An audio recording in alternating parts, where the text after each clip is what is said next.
Shalom, kembali saya menyapa buat teman-teman yang ada di rumah saja. Hari ini kembali Rabu, kita ngopi bareng tapi di rumah saja. Hari ini saya yang dingin gitu ya, cappuccino latte gitu ya. Jadi yang dingin cool karena pengen yang seger-seger gitu ya. Pada kesempatan Rabu ini saya akan sharing mengenai pelita, mata ada pelita ya. Sebelum kita mulai, saya akan berdoa terlebih dahulu buat Anda dan saya. Dan pada kesempatan ini saya berharap kita tetap berada dalam kondisi yang penuh dengan semangat, sekalipun di tengah-tengah kesulitan-kesulitan tertentu yang kita tahu mungkin selama pandemik ini akhirnya beberapa dari kegiatan-kegiatan ekonomi tidak langsung berjalan dengan sebagaimana mestinya atau bergerak begitu luar biasa, tetapi perlahan demi perlahan kita percaya bahwa cara Tuhan juga akan membukakan jalan bagi setiap kita. Nah, saya pada kesempatan ini akan membahas hal mengenai mata dan pelita, akan terlampir dalam kitab Lukas yang pasal yang ke-11 ayat 33 sampai 36. Saya akan berdoa buat kita semua terlebih dahulu. Bapa dalam surga, terima kasih buat kesempatanmu pada kesempatan Rabu kesekian kalinya kami boleh kembali mendengarkan kebenaran firman Tuhan di dalam acara recovery. Biarlah kami boleh di-recharge kembali oleh kebenaran firman Tuhan. Biarlah kami boleh diisi dengan kebenaran perkataan-Mu yang kekal itu buat setiap kami, agar mampu memberikan kekuatan yang baru bagi setiap kami untuk iman kami, untuk tetap bersandar kepada perkataan Tuhan saja. Mari Bapa, kiranya Tuhan memberkati kami yang di rumah. Biarlah pencerahan yang daripada Roh Kudus-Mu sendiri memberikan satu iluminasi buat setiap kami, sehingga kami diteguhkan iman kami di dalam Kristus. Dengar doa kami dalam nama yang kudus, hamba menyerah selamatan Tuhan waktu ke depan. Amin. Baik, saya akan bacakan buat setiap kita dalam Lukas 11 ayat ke-33 sampai 36. Demikianlah firman Tuhan. Pelita tubuh. Tidak seorang pun yang menyalakan pelita lalu meletakkannya di kolong rumah atau di bawah gantang, melainkan di atas kaki dian, supaya semua orang yang masuk dapat melihat cahayanya. Matamu adalah pelita tubuhmu. Jika matamu baik, teranglah seluruh tubuhmu. Tetapi jika matamu jahat, gelaplah tubuhmu. Karena itu perhatikanlah semua, supaya terang yang ada padamu jangan menjadi kegelapan. Jika seluruh tubuhmu terang dan tidak ada bagian yang gelap, maka seluruhnya akan terang. Sama seperti apabila pelita menerangi engkau dengan cahayanya. Nah, ayat 33, tidak seorang pun yang menyalakan pelita lalu meletakkan di kolong rumah atau di bawah gantang, melainkan di atas kaki dia, supaya semua orang yang masuk dapat melihat cahayanya. Nah, ini kita dituntut sebagai orang-orang percaya, orang-orang Kristen ya. Kita dituntut sebagai anak-anak Tuhan untuk menjadi teladan, menjadi pelita yang akhirnya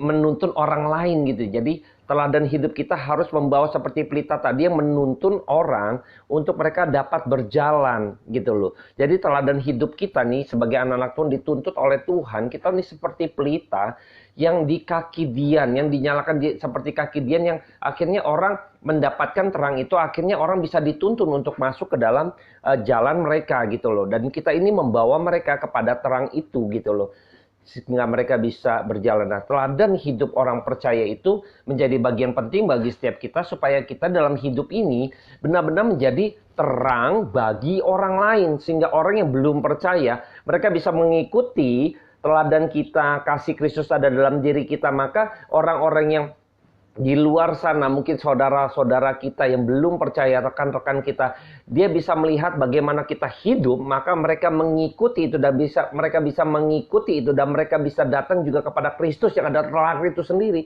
Dan kita memiliki satu mandat gitu ya, sebagai anak Tuhan, yaitu kita menjadi pelita bagi penerang, bagi setiap mereka yang belum mengenal Kristus. Lalu kita menjadi mengantar mereka untuk mereka bisa mengenal dan membawa kepada terang yang sejati itu, yaitu Kristus. Nah, ini menjadi tugas tanggung jawab kita. Jangan sampai ini lupa. Kita adalah pelita yang harusnya dinyalakan di atas kaki dian, itu untuk kita bisa menjadi terang menuntun hidup mereka. Dan saya berharap ini juga menjadi bagian daripada setiap kita untuk kita ingatkan lagi bahwa oh ya, ini saya pelita loh gitu loh.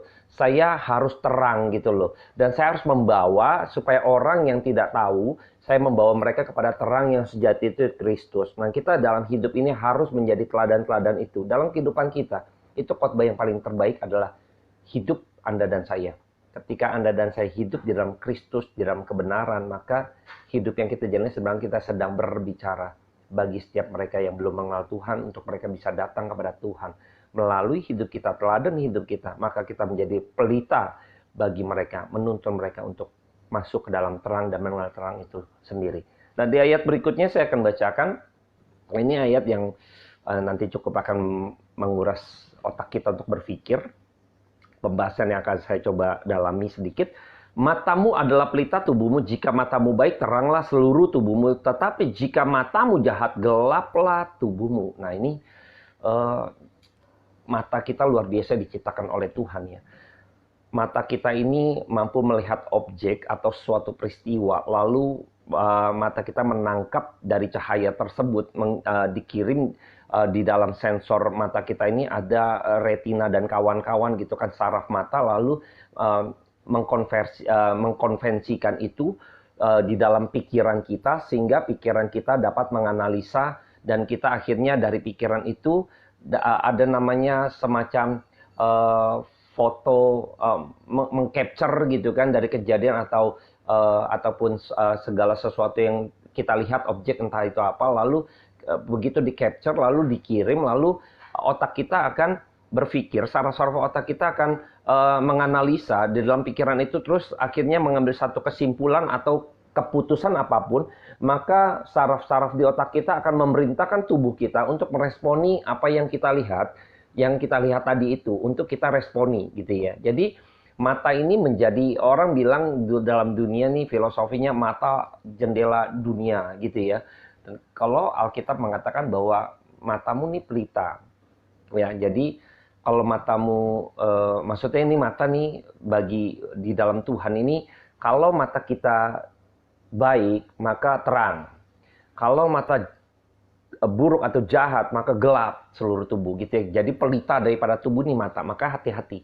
Makanya disinilah kita melihat bahwa ada hubungan antara mata dengan otak kita gitu ya, pikiran yang di dalam yang Tuhan sudah berikan kepada setiap kita gitu ya.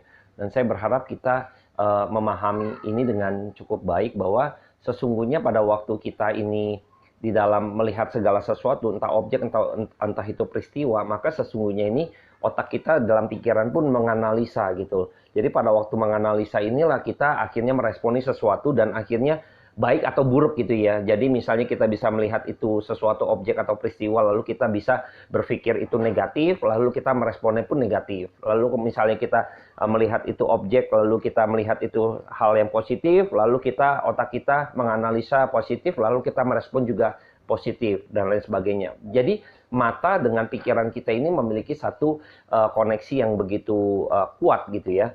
Nah, ketika manusia jatuh dalam dosa ini, maka manusia matanya sesungguhnya kita manusia yang buta. Mengapa? Karena kita tidak lagi tahu mana yang baik, mana yang jahat gitu ya. Kenapa? Karena kita sudah jatuh dalam dosa, maka baiknya manusia berdosa dengan baiknya di mata Tuhan itu tentu berbeda.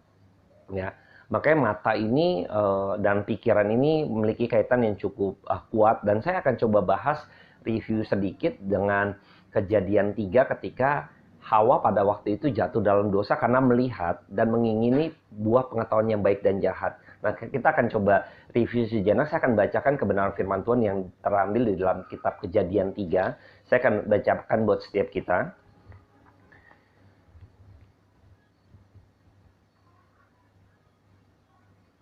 Ayatnya yang ke-6, Kejadian 3 ayat yang ke-6. Demikian firman Tuhan. Perempuan itu melihat bahwa buah pohon itu baik untuk dimakan dan sedap kelihatannya. Lagi pula pohon itu menarik hati karena memberi pengertian. Lalu ia mengambil dari buahnya dan dimakannya, dan diberikan juga kepada suaminya yang bersama-sama dengan dia, dan suaminya pun memakan. Ya, jadi dikatakan bahwa perempuan itu melihat, lalu karena sedap kelihatannya, lagi pula pohon itu menarik hati karena memberi pengertian. Nah, ini yang membedakan kita nanti dengan ciptaan yang lain gitu ya. Mungkin hewan juga punya otak gitu ya. tetapi tidak memiliki pikiran seperti manusia. Otak mereka tidak memiliki pikiran seperti manusia yang berpikir begitu dalam, berpikir begitu luas gitu ya. Kebayang nggak misalnya contoh, hewan itu memiliki otak dan pikiran yang terbatas ya. Contohnya aja, misalnya burung merpati, mereka semua burung kira-kira membuat sangkar gitu ya. Paling jauh mereka membuat sangkar buat rumahnya. Tetapi manusia bukan hanya bisa membuat rumah bagi keluarganya, tetapi bisa membuat itu gedung-gedung pencakar langit. Mampu membuat bandara, pesawat gitu ya, yang bisa terbang dengan mesin dengan berat bertonton tapi bisa terbang, melintasi laut, melintasi udara dari satu negara ke negara lain. Belum lagi teknologi gadget bahkan dari bumi sampai ke bulan gitu ya. Ini tentu tidak dimiliki oleh makhluk ciptaan yang lain selain manusia, dan kita bersyukur Tuhan memberikan pikiran yang begitu mendalam dan begitu luas di dalam diri setiap kita. Dan makanya ketika manusia jatuh dalam dosa, maka pikiran manusia itu sudah jahat, sudah gelap. Jadi pada waktu manusia jatuh dalam dosa, justru Adam dan Hawa melihat mereka berdua telanjang. Saya akan bacakan kembali untuk supaya kita mengingat kembali bagaimana peristiwa Kejadian 3 yang akhirnya kita tahu bahwa jatuh dalam dosa mereka telanjang dan mereka malu. Saya akan bacakan buat setiap kita masih di dalam Kejadian 3 ayatnya yang ke-7. Maka terbukalah mata mereka berdua dan mereka tahu bahwa mereka telanjang. Lalu mereka menyemat daun pohon ara dan membuat cawat. Nah, pada waktu mereka sebelum mereka jatuh dalam dosa, saya akan bacakan, kita akan coba bandingkan di dalam Kejadian 2, pasalnya yang ke-25. Mereka keduanya telanjang, manusia dan istrinya itu, tetapi mereka tidak merasa malu. Nah, ini kita coba bandingkan. Pada waktu Kejadian 2, mereka belum berdosa. Jadi mereka pada waktu mereka telanjang, mereka tidak merasa malu. Tetapi ketika Kejadian 3 ayat 7 tadi kita baca, mereka malu. Ketika mata mereka terbukalah, sesungguhnya mata mereka yang ketika katakan terbukalah, sesungguhnya mereka menjadi buta. Karena apa? Mereka akhirnya tahu mereka ini telanjang, lalu mereka malu. Nah, inilah di sini titik balik ketika jatuh dalam dosa, maka yang baik menjadi buruk, yang buruk menjadi baik, itu dipelintir begitu rupa oleh si jahat atau iblis. Makanya iblis sudah menipu yang perempuan itu, manusia itu, lalu diputar balikan. Yang tadinya telanjang itu nggak malu, ini bicara keintiman, sesuatu yang suci, sesuatu yang kudus. Itu sesuatu yang intim, bukan sesuatu yang jijik. Tetapi ketika jatuh dalam dosa, maka sesuatu yang intim tadi, yang suci, yang kudus tadi, menjadi sesuatu yang buruk, sesuatu yang jijik, sesuatu yang kotor. Bayangkan, ini sudah berbeda sekali. Mengapa? Karena dosa mengubah yang baik di mata Tuhan gitu kan, dengan yang buruk itu diputar balik, jadi ditukar begitu rupa. Makanya ketika masuk jatuh dalam dosa, sesungguhnya manusia sudah menjadi buta. Mereka udah nggak lagi, pikirannya juga udah kacau karena matanya itu sudah tidak berfungsi dengan normal, atau sudah tidak mampu berfungsi lagi karena sudah buta. Bagaimana bisa berfungsi? Maka pikiran pun sudah kacau. Jadi menganalisa pun sudah berantakan, sudah pasti jauh daripada kebenaran gitu loh. Apa yang benar itu menjadi sesuatu yang tidak benar. Apa yang tidak benar justru menjadi sesuatu yang benar. Apa yang tidak adil justru menjadi sesuatu yang adil. Apa yang menjadi adil justru menjadi tidak adil. Ini semua sudah udah repot dah gitu kan. Ini udah berantakan sekali gitu loh. Makanya manusia yang berdosa, makanya pasti memiliki satu definisi kebaikannya tersendiri. Tapi definisi itu adalah definisi manusia yang sudah jatuh dalam dosa. Baiknya orang adalah orang yang sudah jatuh dalam dosa. Benarnya adalah benarnya orang berdosa. Adilnya adalah keadilan orang berdosa. Bisa kebayang nggak?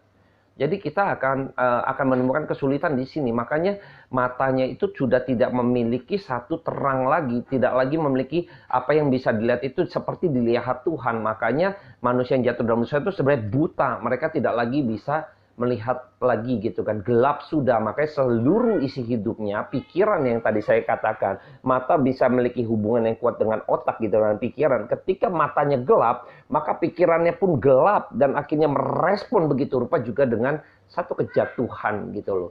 Kita tahu akhirnya Adam dan Hawa bersembunyi daripada Tuhan. Mengapa? Karena memang sudah gelap, mereka lebih menyukai kegelapan, mereka tidak lagi bisa melihat terang karena mereka seperti orang buta. Mereka nggak tahu apa-apa. Akhirnya mereka terjerat dan akhir terbelenggu. Dan ketika kita tahu bahwa Alkitab mengatakan kembali lagi bahwa matamu adalah pelita tubuh. Jadi ketika mata Anda dan saya harusnya bisa benar-benar dicelikkan gitu kan. Kalau kita misalnya belum kenal Kristus, maka sampai kapanpun kita memiliki satu penglihatan yang secara rohani gitu, mata kita masih belum dicelikan, maka kita juga masih tersesat dalam kehidupan kita yang saat ini kita hidupi gitu loh.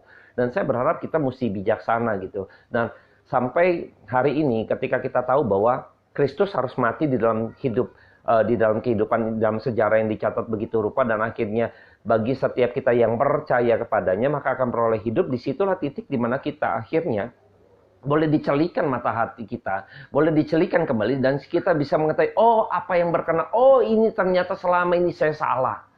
Oh, apa yang saya anggap benar tuh ternyata tuh sesuatu yang salah di hadapan Tuhan. Apa yang menurut saya ini adil ternyata tidak adil gitu loh. Berbeda sekali. Nah, ini kita ambil contoh ketika Paulus bertobat. Ketika itu namanya masih Saulus. Saulus itu bertobat. Lalu kita tahu pada waktu itu di dalam Kisah Rasul 9, saya akan bacakan kembali buat setiap kita. Ketika pertobatan Saulus. Saya akan kutip saja ayatnya, Kisah 9. Pada waktu itu ayatnya yang ke-1. Oke. Sampai ayatnya yang dibutakan, termangu-mangu di kota. Ayatnya yang keempat gitu ya. Sementara itu berkobar-kobar hati Saulus untuk mengancam dan membunuh murid-murid Tuhan. Ia menghadap imam besar dan meminta surat kuasa daripadanya untuk dibawa kepada majelis-majelis Yahudi di Damsyik, supaya jika ia menemukan laki-laki dan perempuan yang mengikuti jalan Tuhan, ia menangkap mereka dan bawa mereka ke Yerusalem. Dalam perjalanannya ke Damsyik, ketika ia sudah dekat kota itu, tiba-tiba cahaya memancar dari langit mengelilingi dia. Ia rebah ke tanah dan kedengarannya oleh suatu suara berkata kepadanya, Saulus, Saulus, mengapa engkau menganiaya aku? Gitu ya. Lalu saya loncat ke ayat 9. 3 hari lama ia tidak dapat melihat, dan 3 hari lama ia tidak makan dan minum. Nah, ketika itu Saulus beranggapan bahwa ketika ada orang percaya kepada Kristus, ada orang yang mengikuti Kristus pada waktu itu adalah orang-orang yang menentang jalan Tuhan. Jadi dia mencoba untuk menghentikan, lalu dengan cara dia mengancam, dengan cara dia akan membunuh, karena dianggap orang-orang yang percaya kepada Kristus adalah orang-orang yang sudah menyimpang daripada jalan Tuhan, atau dianggapnya sudah sesat. Bayangkan gitu ya, dia punya pengertian berbeda sekali. Ketika Tuhan butakan dalam perjalanannya, justru Rasul Paulus ini dicelikan mata rohaninya. Sehingga dia selama ini dia pikir dia sudah benar.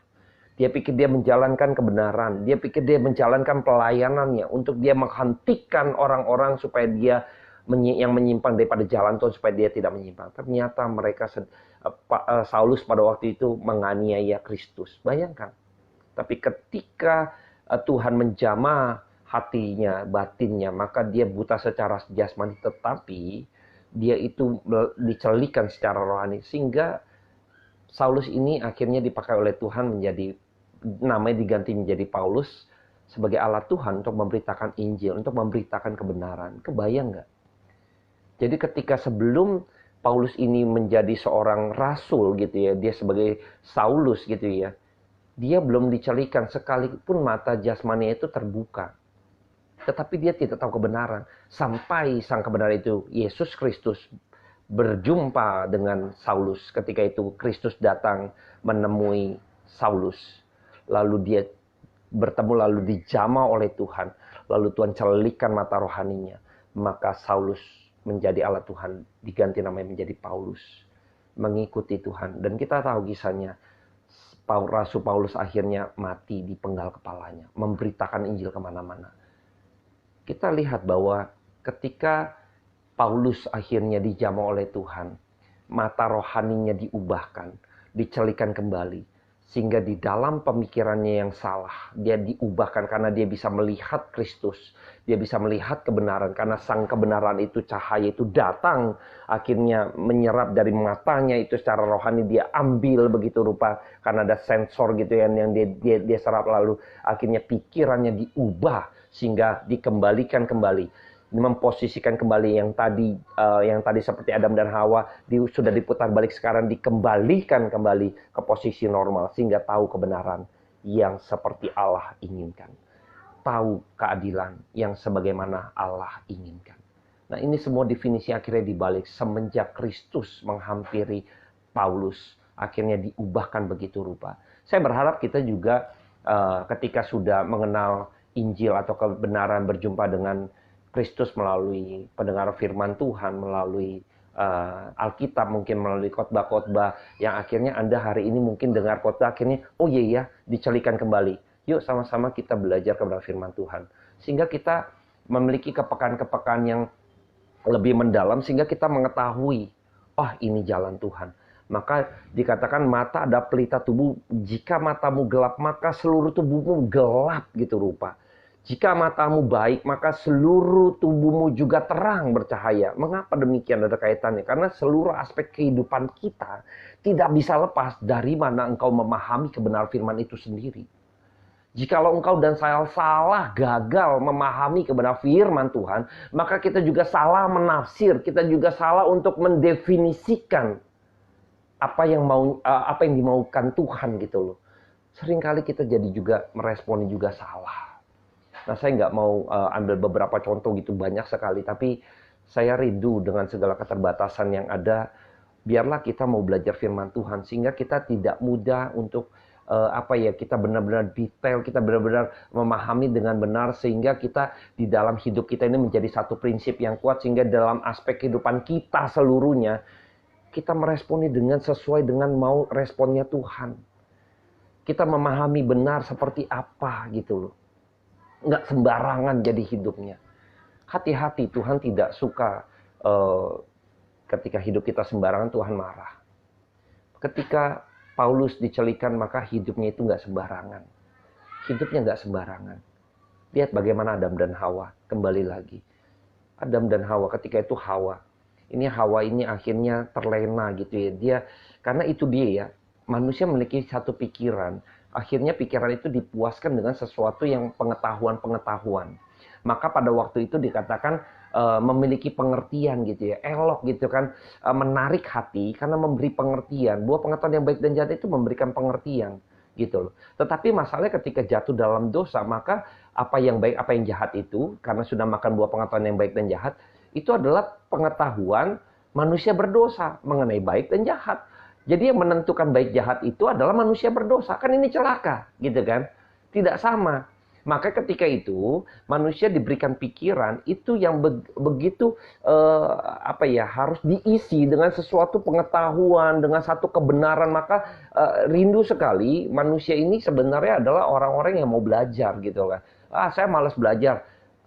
Itu orang yang bicara malas belajar itu sebenarnya dia nggak bisa menghindari yang namanya belajar dalam hidup. Nah, saya nggak akan kupas di bagian itu gitu ya kan. Mengapa manusia belajar? Dia nggak mau belajar, pengalaman dia pun belajar gitu kan.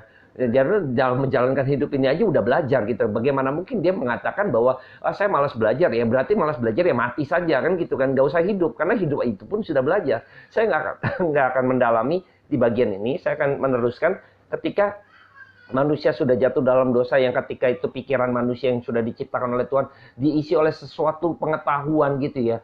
Dan itu emang Hawa pada waktu itu, mengapa kadang saya mencari tahu gitu ya.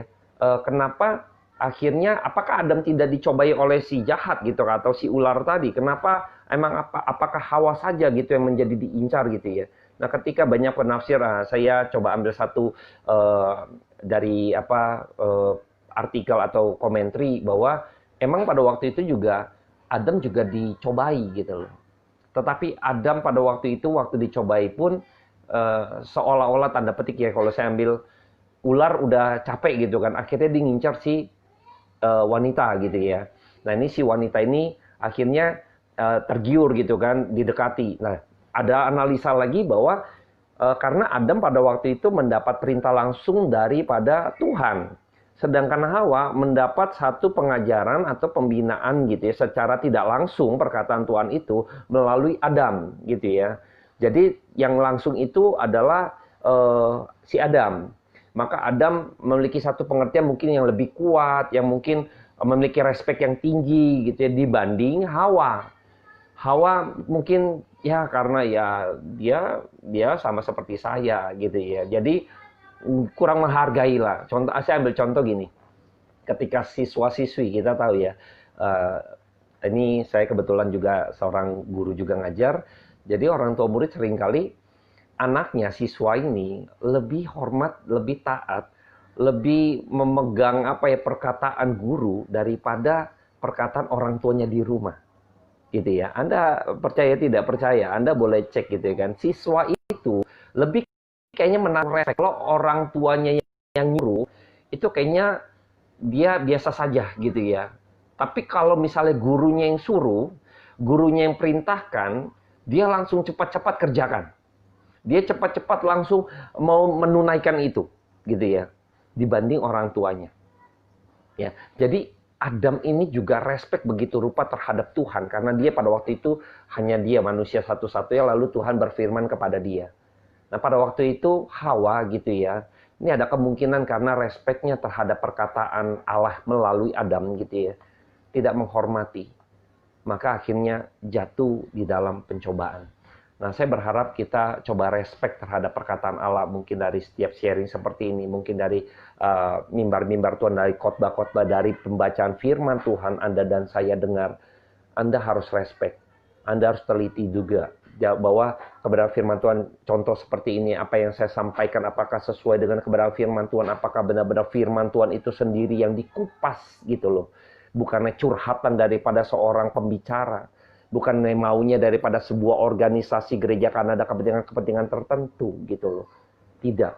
Tetapi Anda harus benar memahami, ketika Anda dengar, wah ini adalah kebenaran firman Tuhan yang asali, kiranya supremasi Allah di dalam firman-Nya itu boleh mempengaruhi kita begitu besar dengan kita menaruh telinga kita dengar respek, hati kita respek terhadap kebenaran firman Tuhan. Maka kita dalam hidup ini memiliki satu pegangan prinsip yang begitu kuat.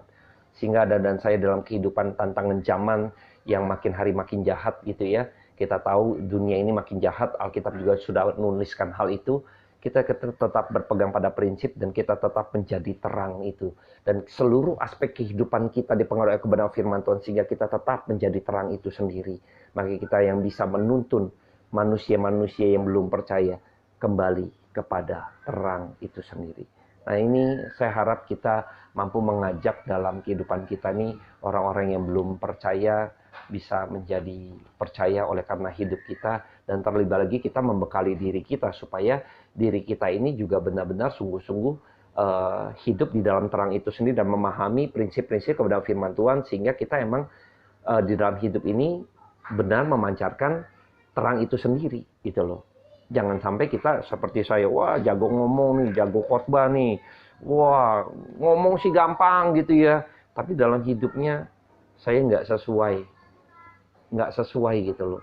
Apa yang diomongin gitu kan dalamnya, aduh hancur berantakan. Sebagai contoh, misalnya kita orang di gereja gitu ya, wah gereja haleluya, kita orang gitu ya, kita melayani shalom, bisa kita ramah begitu rupa, kita melayani, mari kita doakan, kita begitu rupa sopan, begitu ramah, begitu hangat.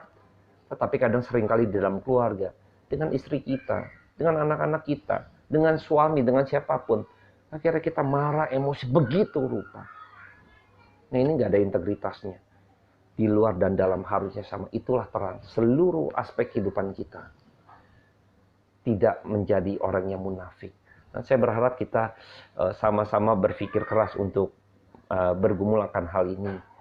Saya mengajak supaya kita benar-benar taruh respek, hormat kepada perkataan Tuhan, dan juga terlebih lagi hidup kita mau terus makin hari benar-benar memiliki integritas di luar dan di dalam sama.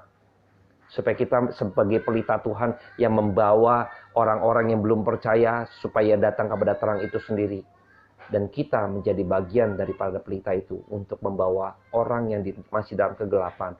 Untuk mereka kita tuntun, masuk di dalam cahaya terang Kristus, keselamatan daripada Allah sendiri. Kalau mereka belum dicelikan mata rohaninya, maka akan berbeda. Anda dan saya yang sudah percaya, yang sudah dicelikan, yang mungkin hari ini dikuatkan, diteguhkan kembali. Yuk mari kita sama-sama menjadi pelita bagi kaki diannya Tuhan. Selamat melayani. Saya akhiri recovery pada sesi ini. Saya akan menutup di dalam doa.